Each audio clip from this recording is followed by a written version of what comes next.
আমাদের মাঝে আমার নেতৃত্বে আমার ভাইয়ের জাতীয় যত নেতৃত্বে যারা আছেন তারা সবাই আমার ভাই আছে। দেশটা আমার আপনার সবার, এতে দ্বিধাদ্বন্দ্বের কিছু নাই।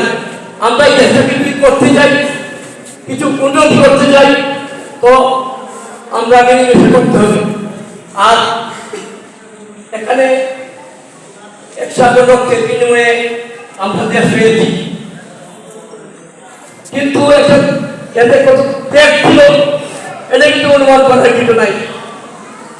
এখানে আছে অনেক ছেলে হারা মায়ের কান্না মিশে আছে, অনেক স্বামী হারা বোনের আত্মনাদ মিশে আছে, অনেক ভাই হারা বোনের কান্না মিশে আছে। এ সমস্ত হিসাব এক চাকর রক্তের হিসাবটা কিন্তু সহজ, কিন্তু এই হিসাবটা কিন্তু খুব সহজে অনুমান করা যায় না। এখানে যারা আছেন সবাই মিলে একবার আমি হয়তো কতটুকু আপনাদেরকে বুঝাইতে পারছি আমি জানি না।